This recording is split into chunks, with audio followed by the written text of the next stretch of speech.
Hello, this is Abel Parsons, AbeSapian, with my Day 98 update. Ha ha ha. Sorry. This is the hundreds challenge, where you spend at least 30 minutes a day working on your personal project, comic book, things of that nature. Started by Kevin Cross of Mucky Mod and Friends fame, and many other things underneath his belt. Yeah, this is day 98. I have some more pages of panels to put up, and yeah, I just have my brain pumped full of information from my work training at my real job, as you can see in my spiffy new clothes. And yeah, it's pretty interesting. A lot of the stuff I was hearing today, I guess I had an ear for what we could, I'll try and share what I learned, what can be used to help you as an artist. So there's a lot of I guess I don't want to say self-examination, but there is a lot of looking around to see what needs can be filled or whatever. But in our case, with our own personal projects, it's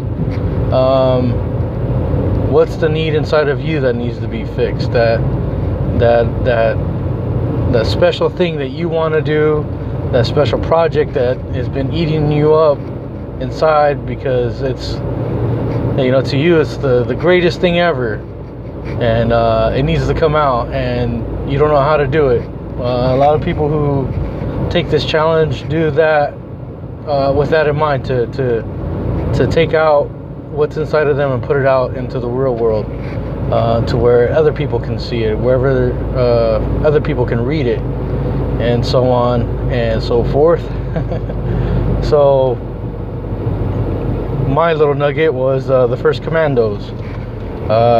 It has changed story-wise a little bit from what I had originally thought of, because I didn't know what I was doing.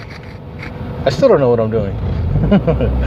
I'm still putting forth the work to get it out. I am I don't know how many pages I got, and I was talking about that in the last post, that whatever I've put out, I now have to chop in half, because what I was posting up was really 2 pages of work. So I don't know how many pages I do have, like, literally speaking. It's just a big question mark, and this is gonna be wild. But anyways, hopping on to what I was learning, I'm trying to impart some stuff. We I guess have an obligation to try and fix what's broken. A lot of people keep saying that comic books are dead. I've seen some comic shops just up and dry up and disappear. So I don't want to say that's true. Where I am, in the city I live in, there's not a whole lot of that. I mean, you don't see a whole lot of, you know, like Spider-Man, you know, like the big names. You have to go into the big cities for that. Big cities. Like, the nearest thing I can find to a comic book shop in my neck of the woods is a place called Red Tail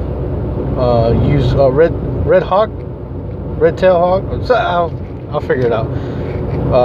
Red Hawk Books. It's like new and used books.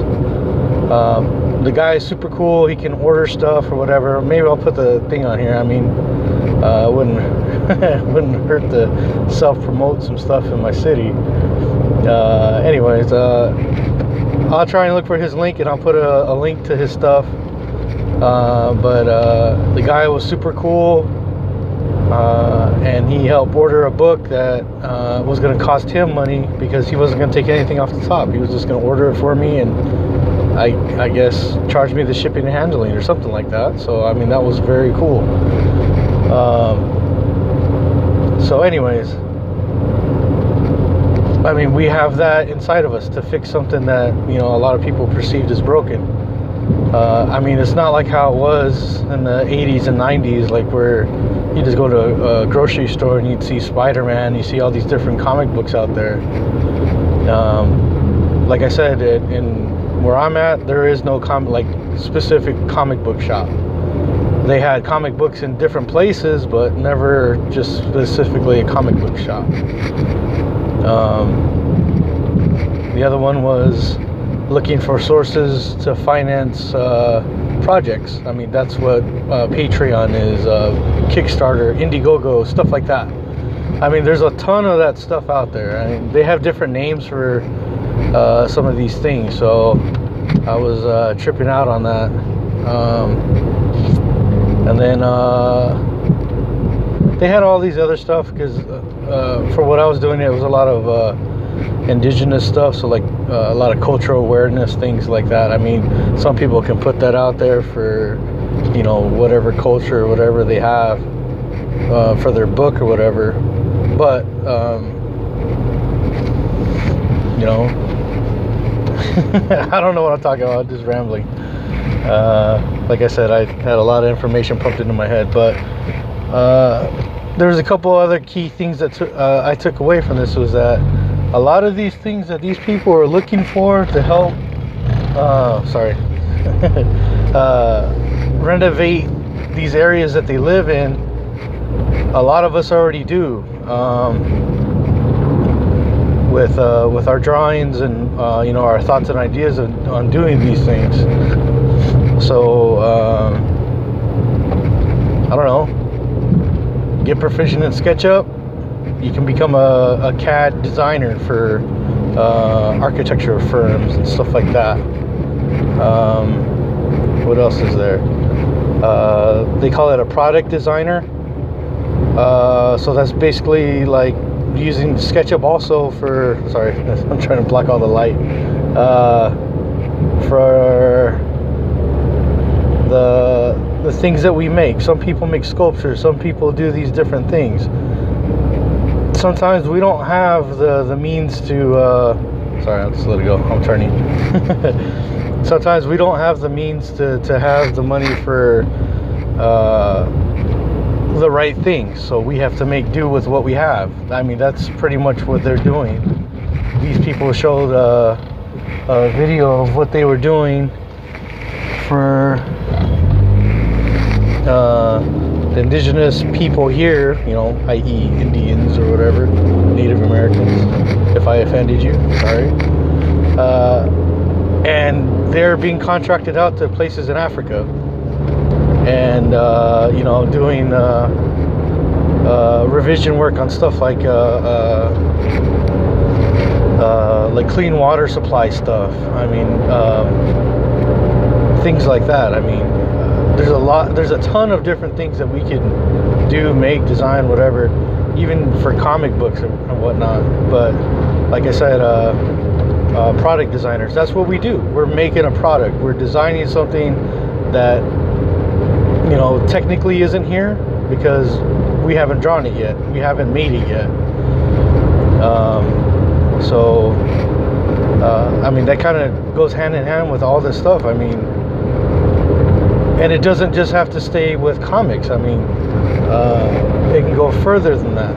And I'm tripping out with a lot of the things that I was seeing today, and how it can go from, you know, what we're drawing on our tablets or paper or whatever we're using. I don't care if it's crayon and you know, construction paper. We're making something that no one has seen just yet, but it's a very cool idea, very cool feeling to have that, to know that you know, even our comic book, our own personal projects can reach into something that has nothing to do with comics, and potentially, you know, change people's lives. Just like with a good story, you know, you can move people, and if you know kind of what you're doing, you can tailor make that to fit something that does change people's lives. I'm not talking about you gotta be some freaking what do you call it, a genius. I was gonna say giant. But it's insane. I mean, like the person who wrote Mouse, you know, he just wanted to retell what the story that, you know, he knew. He may not have done it personally. I don't remember all the details about how he wrote that, but that's a moving story, and it's based off of a true one, you know. Or even if you want to go into like the crazy popular ones, Watchmen was good. You know, I remember reading some of the book and then the movie, and you know, I remember hearing some interviews that Alan Moore wanted to make a comic book that no one could make into a movie, yet they did it. And you know, some things are they kind of pushed the envelope on some stuff, but you know, you kind of get invested into some of these characters, and you trip out with how real they can be, and like the motivations behind what they do, and it trips you out. And it's like, it's either really relatable or so far out there it's like it interests you. Or even take the Superman versus Doomsday. I remember watching the documentary of how they came about doing that, and the little secret things that they were drawing people into the story, like how they executed it, how leading up to the final showdown with Doomsday and Superman, they were using the panels per page as like a countdown, and all the way down to that fold out image of Superman and Doomsday punching each other, you know, killing each other. I forget what the countdown was from, but it went all the way from however many panels down to one panel on that last comic. And it was just like hearing them talk about it, and you see the writers, however, and I don't remember how many years later, and they still get, you know, teary-eyed and choked up on some of the things they were talking about, some of the things they wrote. So I mean, you know, that's potentially in every one of us, and we can do that with our art, with our story, and if we take it further with whatever we make. I mean, it's trippy, but that's my life lesson for today. Use your art beyond your art. So I have 2 more panels to finish on my comic, which is called The First Commandos. Thank you for sticking along for this, or sticking it out for this long to hear that.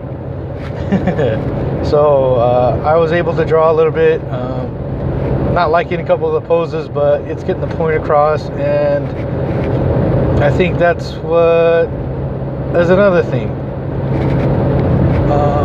I found that I was trying to make sketchy finished artwork, not sketchy as in dirty or whatever, but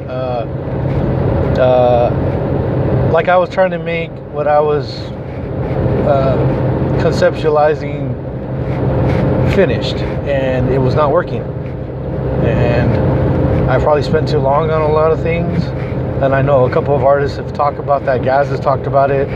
I can't remember what he said, but it was along the lines of, you know, you're going to spend 4 or 5 attempts at drawing something, and is it any better than that first attempt? And it's just like, I mean, you can try and make it something better, but you know, you can worry about perspective and stuff like that later. You're just trying to get your ideas down, your thought. And I need to use one of my hands on the steering wheel. But I don't know. It's just kind of weird. And I know, you know, it took 98 days to figure that out. But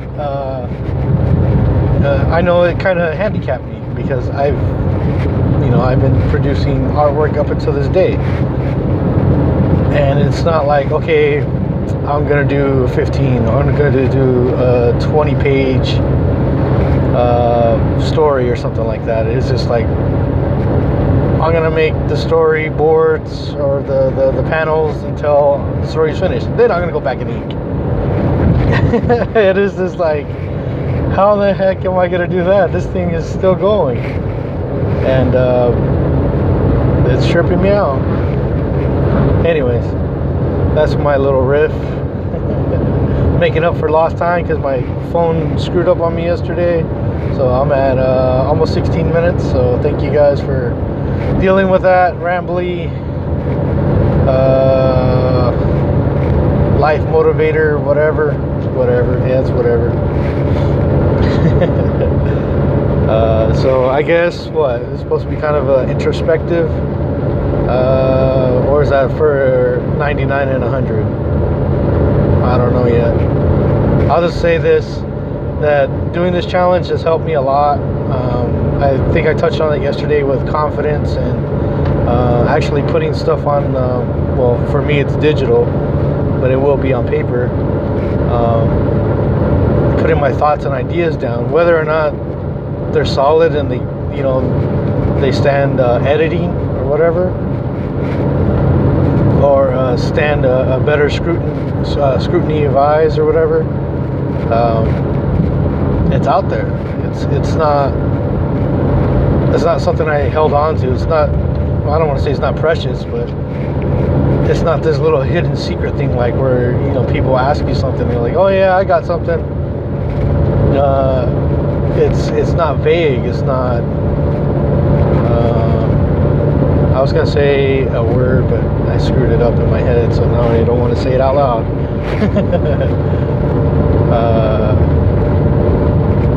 Yeah, I'm not gonna say it. Anyways, it's yeah, it's just, now there's something. Now there's something very tangible. Now there's things that also have to go into it to make it more of a reality, but it exists in a digital format. Some stuff exists in physical format, because right before I took this challenge, I said I wanted to make sculptures of my characters so I can see what they look like at different angles. Well, it's the first time I did a sculpture, first time I did something like that. And it tripped me out because the proportion of features were just exactly like a G.I. Joe Sigma 6. Maybe I don't want to I won't keep any bunch of pictures on this. But, yeah, I mean, maybe a few centimeters difference in either limb length or height. And it was almost exactly a Sigma 6 G.I. Joe figurine. So it's just like, well, if I'm going to do that, then I might as well just buy a bunch of near blank editions of those figures and just put like a polymer clay on top of it. This way I can shape it to what I want. And that's not a bad idea. Maybe I'll go into the toy making thing or something. I don't know. But it has the application to jump from what I have now to something else. And it had me looking at that right before I started this challenge, was to look and figure out how to do these customizable figures, and looking up all these different things. And I found out a lot of them use like a Spider-Man figure or something like that, and just put a bunch of crap on top of it. If it's a hulked out person, they use the Hulk, and they add a bunch of different things onto it, stuff like that. So I mean, your art goes places that you don't even think, and that's what's awesome. And or you don't think, you don't even know about. And while I have these small little legs going here and there for different directions, if I wanted to, I still want to work on my comic. I still want to make that the focus. And if I want to get distracted, I have that avenue to go. If I want to go get distracted, I got that other avenue to go. And I got another big one that Mike Emmerich helped me see, although he didn't, you know, intentionally do it. He was trying to work on his comic, and you know, I had talked about animating some of the features on mine, and he did something like that for his. And he, you know, he said he accidentally animated his comic for the anthology. So now I got another avenue once I figure out how to do some other stuff. So I mean, whatever you're making will grow legs, metaphorically, whatever, unless you want it to be real. It'll grow legs and go in different places that you didn't even anticipate or dream of or want to go. But it will, you know, it'll take just as much effort as you put into the challenge. And you know, that's what I'm learning through mine, at least. So I mean, there's a lot of happy, unexpected things that happen. There's a lot of negative things that have happened too. But I mean, you can't gain these other victories if you don't have like some kind of defeat, or you don't have some kind of obstacle. You know, time, resources, all that other stuff. But you know, things happen. People move on your behalf. For me, I would be happy if I could find a job in the city I work in. This way I would have more time to do something like that. If I had that creative avenue to do something else, and then, you know, I would ideally like to have my job just, you know, be making stuff like this. Well, not the videos, because I'm not good at that very good too well. My English is not good too well either. Anyways, I'm being stupid. It's been a long day. This is 20 minutes. I think I've broken my own little personal record. Thank you guys for dealing with this. Hopefully you guys can make heads or tails of some kind of information. But anyways, I guess I'll save the deeper stuff for later. But that's it for today. I'm gonna put a cap on it and quit driving distracted, because that's not good. Anyways, I'll talk to you guys later. Bye.